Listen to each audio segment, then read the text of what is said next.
Hey, welcome to 30 Odd Minutes. Welcome back, everybody. How you doing? Hey! Got a full house here tonight. Thank you for coming back. Thanks for watching us. It's great to have you. If you're watching the download or watching live, send us an email. Tell us what you think. It's info@30oddminutes.com. We want to know your opinions because you're going to help shape the show as we move forward. Really excited about tonight. As you can see, we're broadcasting live from the forest behind me. That's definitely not a green screen. It's indeed the woods of Ohio.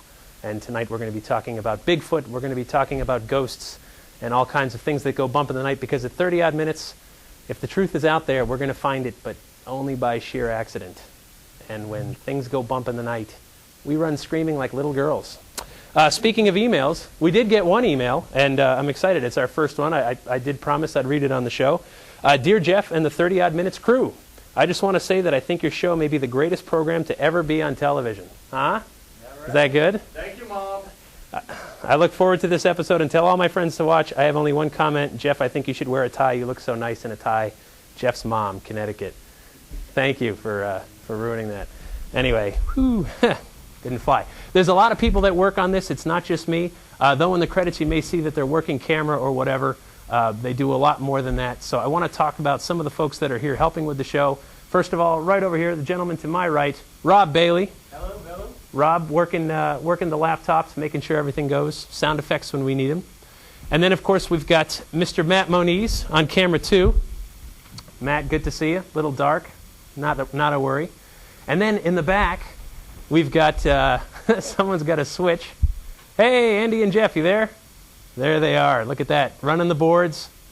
And then finally on camera 3, we've got our good friend Andy Lake. Look at the man. There he is. Yay!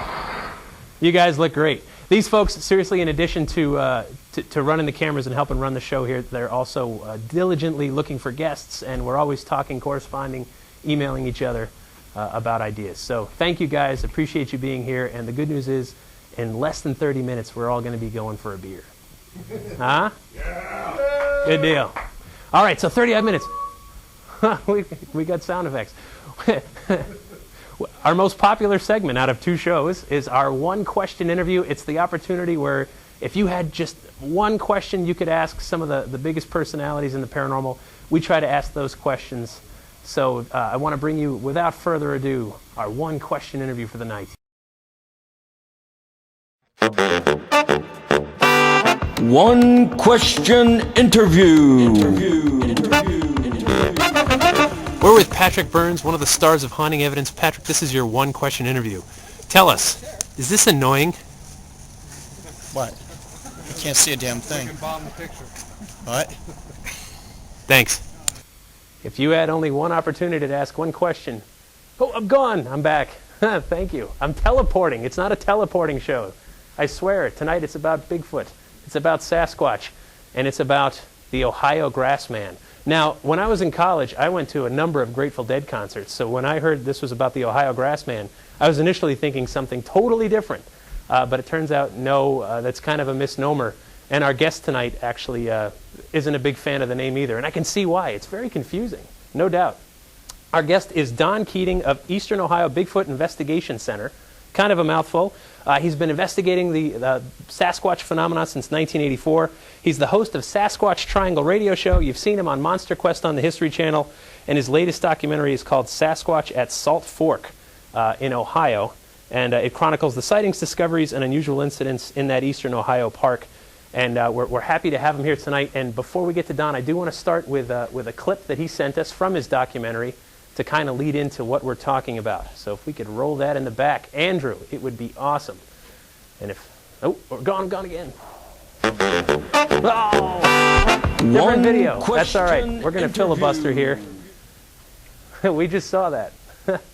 Well, everybody loves that segment, don't they? Yeah. Yeah. All right. All right, well, they get the clip ready. I'm going to talk to my good friend Don Keating here. Don, thank you for slumming it with us here at 30 Odd Minutes. How are you tonight? I'm doing wonderfully, Jeff. Thanks for having me on the show tonight. Oh, it's a pleasure. As you can see, we really know our stuff here, technically and subject matter-wise. We're always ready to roll, no problem. We'll get to your clip as soon as they yell that it's ready, but oh, it's all set. We're good. All right, Don, hold tight. We're going to show the clip from your documentary. Roll them.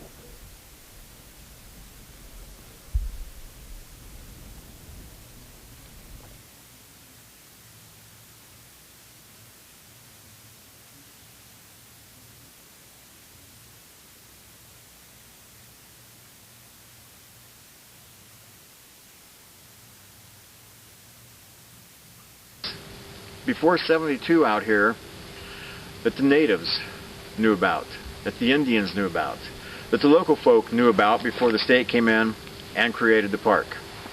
I looked up and saw what looked like an enormous back of a very hairy creature. I turned this direction here and made the two howls, and almost immediately got a response from a real long, high-pitched howl that sounded maybe 200 or 300 yards off in that direction, and then immediately heard a growl sound that sounded like it was just over the hill, a lot closer than the two howls were. We never heard any footsteps, so it had to be two different animals.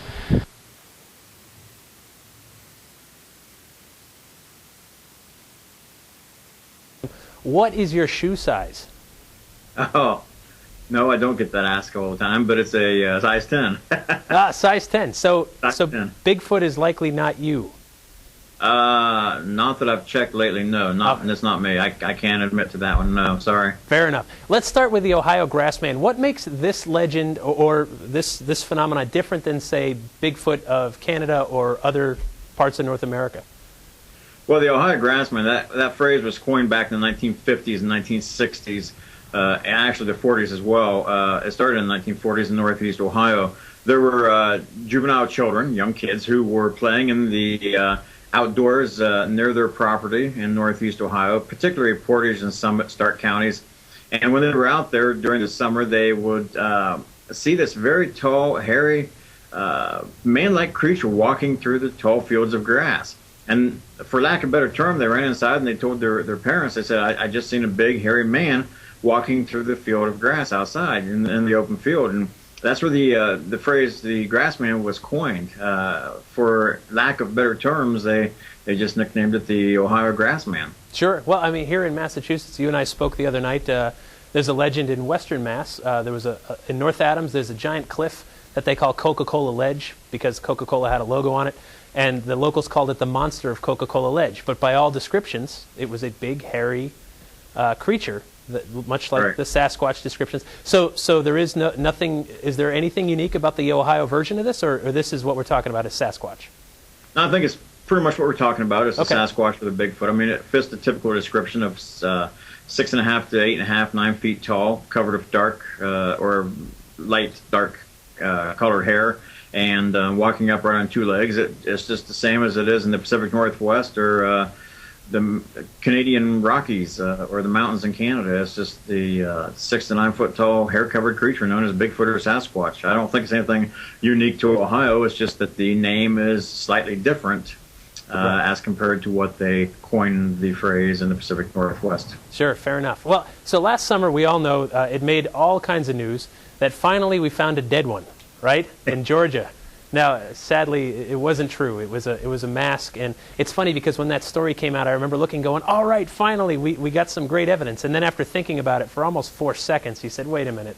If you really had a dead one, there wouldn't be one grainy picture available. There'd be hundreds of high resolution and all that other stuff. But that's one of the things skeptics point to again and again. Why don't we find carcasses of these creatures if they're out there?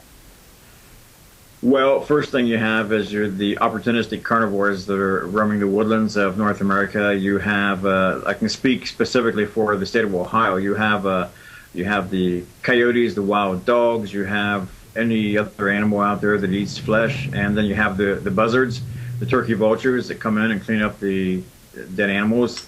You also have, after the carcass is pretty much gone, the bones are remaining. But in Ohio, we have a very high acidic soil.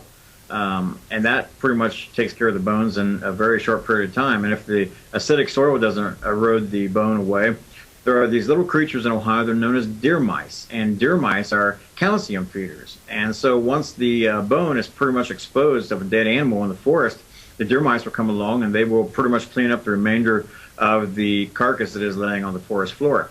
I know people have said, you're talking about a creature that's anywhere from 6 to 9 feet tall and weighs several hundred pounds. How is it that you can say that this thing is gone in a very short period of time? But if you consider the African elephant, you're talking about an animal there that weighs 3 to 4 tons. And when it dies, every trace of that elephant is gone off the face of the earth within 4 days. Wow. So nature has a way of disposing of its own. Right, sure. And we know this creature, I mean, if it's out there, it's elusive. I mean, it's not hanging out in city parks. Right, or is it? No, it's not hanging around in the city parks or anywhere else as far as that goes like that. Right. The creature, as you say, is considered shy and elusive. It's typically known as a forest dweller. When incidents take place, when sightings take place, it's considered an accident. It's an accidental encounter. And that's what you have 99.5% of the time. There are reports, a handful at most, that people have seen this creature and it appeared to be curious. It actually sought out to see what humans, so to speak, were up to as compared to what the remainder of the forest animals are doing. Case in point, in July of 1984, there was a sighting that had taken place just in Noble County, Ohio, 25 miles south of where I live now. A young lady and her 3 children were at a Grange Hall playing on the playground equipment, no more than 150 yards away from where she lived. They had heard some noises in the underbrush. They thought it was a cow from a neighboring farm, and they realized that actually what it was a brown-colored Bigfoot creature standing beside a tree with his hand up on the tree in a pose like this, and it was actually standing there looking at the children as they were playing on the playgrounds. So it was one of these incidents where it's one of very, very, very few that the creature actually looked after people to see what they were doing. But for the most part, 99.5% of the time, I would say it's an accidental encounter whenever you see one of these things. Fair enough. But yet, I mean, the accounts go back centuries. People report these things, credible folks who, sometimes we catch evidence, and we're going to hear some of yours here in just a minute. But why do you think mainstream zoologists and people that study animals, why do they poo-poo? Why do they dismiss these accounts so easily? Well, it's easy to dismiss the accounts because it's not a scientific proven to exist animal. Right. The unknown is easy to make fun of. It's easy to brush it away. Here we are. That's right. And, it's one of these things where science doesn't have solid proof that this creature exists. Right. And if you don't have solid proof that a creature exists, then it's much easier to dismiss it than what it is to readily say, yes, there's a good possibility that it does exist. So until we have a major portion of a body or the complete body itself, the mainstream scientific community is going to continue to look at the Sasquatch phenomenon as they have for the past X number of decades or centuries, that it probably doesn't exist. But if you take into consideration also, the lowland gorilla wasn't proven by scientific community to exist until the early 1900s, as well as the panda bear. Right. These folks over in China were saying in the higher altitudes that, they saw this black and white bear that was eating bamboo shoots, and the folks that lived down the valley said, "You're crazy." Sure. But indeed, the panda bear does exist. So right. I think it's just a matter of time before we run across one of these things and the proof finally is presented. And it's funny, too, when you think about the scientific community, when you think about everything in the universe that we don't know, new species of animals are discovered all the time. Birds, fish, the coelacanth, which cryptozoologists point to quite often, thought to be extinct for a long, long time, many, many millennia. And then you find it. It's still alive and well. These things are still turning up, so we don't know everything. That's right. And because people aren't looking into it maybe as they should be, it's left to folks like yourself, right, who are out there on expeditions and trying to collect evidence. Yeah, amateur cryptozoologists. We are the ones who do the field work. We're the ones that the scientific community relies on to bring forward that possible hair sample or a set of footprints that looks really good. And I don't mind being in the position. It would be nice to be the person who finally discovers that this thing does indeed exist by finding part of a body, if not the entire thing. But I think it's a long ways off to the future until we discover it. Right, fair enough. Well, so you haven't discovered it, but you do have evidence. And you sent me a couple of audio clips, and if we could get those queued up in the back. Let's talk about this first one that we're going to play. Where and when, how did this come about? This first one, I believe, is the sound that I recorded just less than a week ago, actually. It took place in Guernsey County, Ohio, and it was a series of sounds that was recorded, I'm wanting to say, somewhere between 11:35 and 11:45 p.m., actually last Saturday night. And these are very interesting noises. We've tried to compare these, and one of the things that we do is we try to dismiss it. Right. We try to eliminate all the possibilities, and then if we eliminate all the possibilities, then you have a true unknown. And we've tried to dismiss these sounds as being something like a coyote or a feral dog or something to that effect. Right. We can't do it. Fair enough. Well, can we play that clip? Turn the speakers up, folks.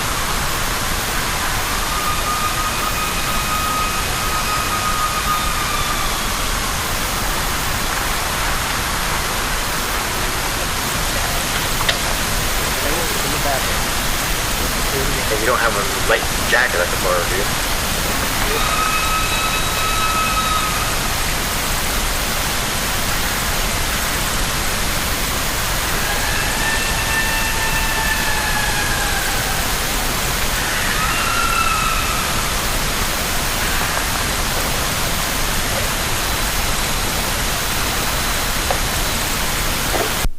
Wow.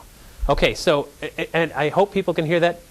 If they're watching this on the download, they can rewind and crank their speakers way up. I was listening to it today, and people should know I did edit that. Don gave me about a minute and a half, and I cut it in half just to chop out some of the stuff. There was more of a pause between the two long howls that you hear in the distance. And have you heard an animal like that before? Only one other time, and the only other time was in April of this year, again at the same location. Okay. We don't know what it is. Yeah. It comes, and the interesting thing about these noises, there's obviously two of them. The one is a higher pitched and the other one is a lower pitched. We determined that. The first time we heard these noises was in April of this year. And we were kind of wondering, is it two animals or is it one and the same where it's changing its tone? This incident last Saturday night confirmed that it is indeed two animals. And you can hear them actually, what appears to be that they're communicating back and forth. What is it? I haven't the foggiest idea. Right. It's a very interesting set of noises. That location is the only location I've ever heard these noises emanate from the forest or any place else as far as that is concerned. But I can tell you one thing. Until I find out for a fact what these noises are, whether or not it is a common forest animal or something unknown, I'm going to continue to try and find out what the answer to these sounds are. And that's the nature of research and the nature of science. Absolutely. Okay, so the second clip, little warning, the audio level on this one is much higher, so so we don't blast anyone out. Can you tell us about the second clip? Sure. This was recorded on September 15th, 1991 in a location of Coshocton County, Ohio. In fact, it's within 5 air miles of where I filmed the August 2, 1992 video that was featured on Monster Quest. Okay. These noises came out of the woods in the middle of the afternoon on a very hot day in mid-September. It was in the low to mid-90s that day. And there were two of us, myself and another gentleman from St. Clairsville, Ohio. He was on the tract of forest where these noises originated from. And I recorded these sounds probably 3 or 4 times throughout the day. It's been listened to by a number of different people. The only thing that somebody could come up with, and as far as what it could be, would be a coyote, but I have my doubts on that. This sounds to me like a mournful cry. This sounds to me like something is not feeling right, and it's a very interesting sound. Again, I'm not saying that this is from a Bigfoot creature, but to this point in time, we haven't been able to positively identify what these noises are. Great. All right, let's hear the second one.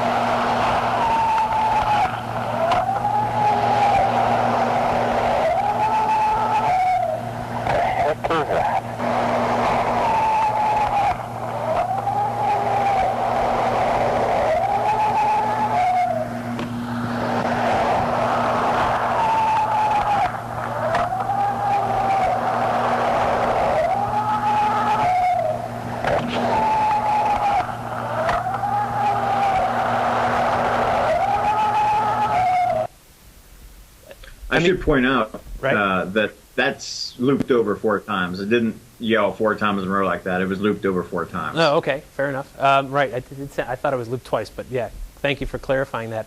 So Sure. these, I mean, yeah, whatever it is it didn't seem happy. Not that I'm an animal communicator. It didn't seem happy. And when I heard it, of course, you heard my natural response, like, what the heck was that, you know? Yeah. And coming up on 18 years later, I still don't know what it was. So there's groups of Bigfoot, Sasquatch researchers out there. You're organizing conference. What are those like? Big drunken brawls, or do people get along? Well, you know, after it's all over with, it is a big drunken brawl. Fair enough. Good. But before then, what we do is I just held the 21st annual Bigfoot conference at Salt Fork State Park Lodge, and we had 440 people show up. Wow. And it's what I like to call it's an entity that has grown on its own. Yep. First conference was in March of 1989, and we had like 55 people at that one. And then in 1996, the conference began to expand quite a bit. We started getting regional investigators in here to talk at the conference, and we started getting over 100 people on a regular basis, which back in 96, 100 people sounded fantastic.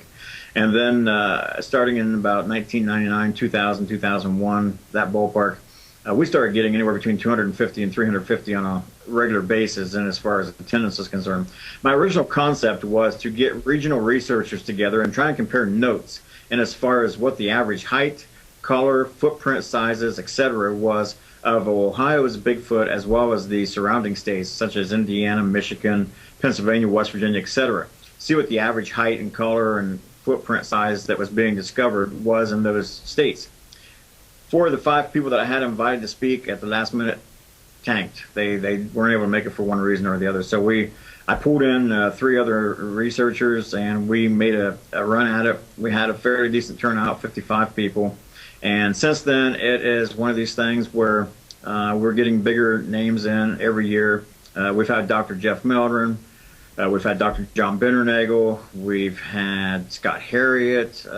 We've had all, I mean, the list just goes on and on and on. So it's something that, and it's not my conference.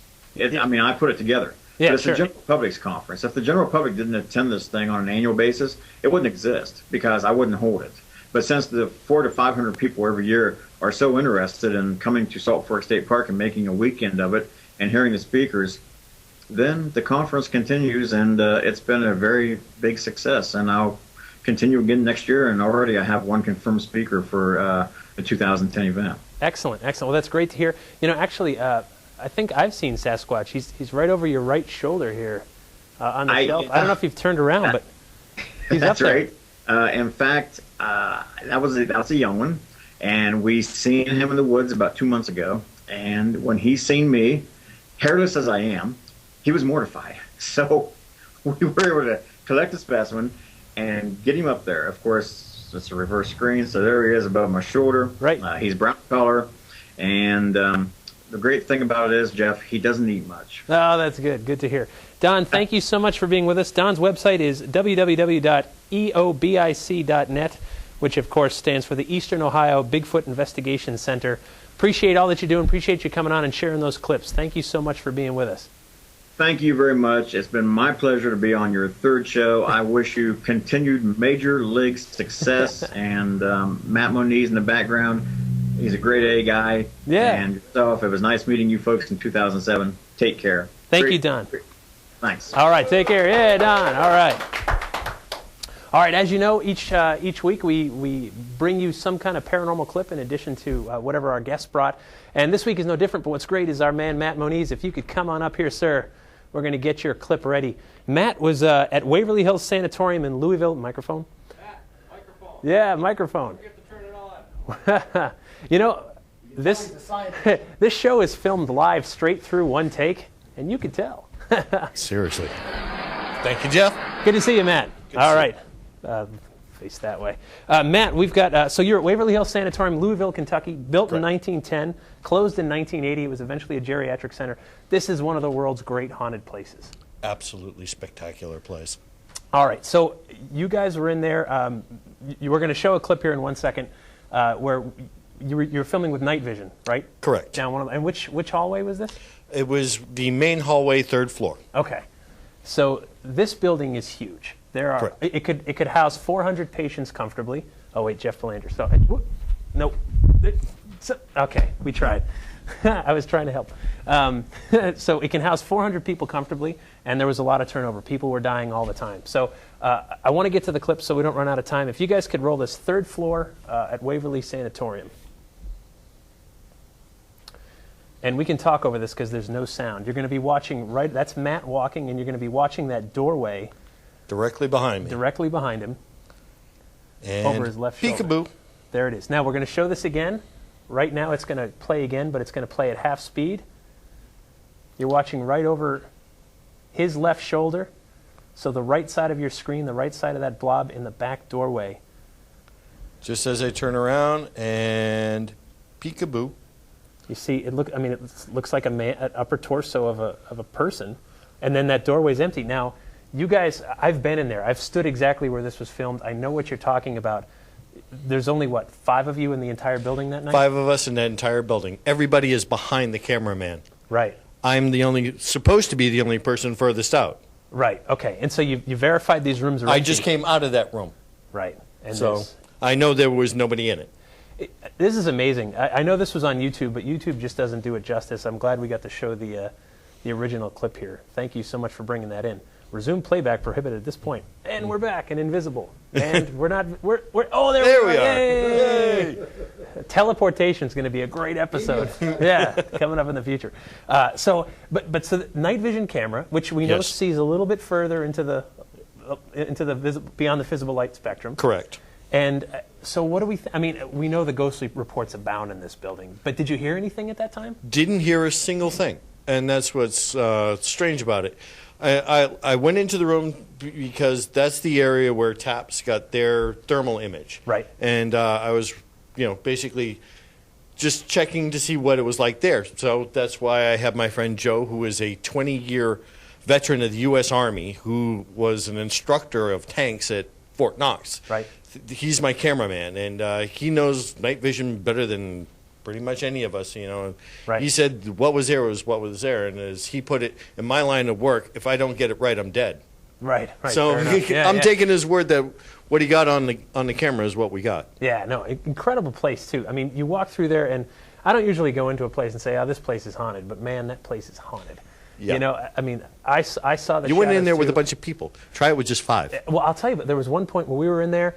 We were walking, I think it was the 3rd floor hallway. We had just secured a whole wing. So you walk through the hallway, you walk down, look in every door, and you say, okay, no one living is here, and the only way in is by us. Yes, exactly. And when 4 people say, there's a shadow right out the 3rd door down on the left, and all 4 people, that's, man, you got nothing. It's really phenomenal place. Incredible place. And so evidence like this comes in. Is it proof? We can't prove anything, but there are several other videos in that same exact spot getting the same thing. So interesting. Matt, thank you, buddy. Thank you. It's almost time for beer. Back to the camera. We're going to wrap this up. Take the mic, turn it off so we don't hear those things. That's what we do here. That's what we do each week. It's an adventure. It's a place where we're going to come and we're going to discuss these topics. I'm sure we're going to leave you with more questions than answers. But if you do check out our website, 30oddminutes.com, send us an email at info@30oddminutes.com. We want to know what you think, want to know what kind of topics you want to see us cover.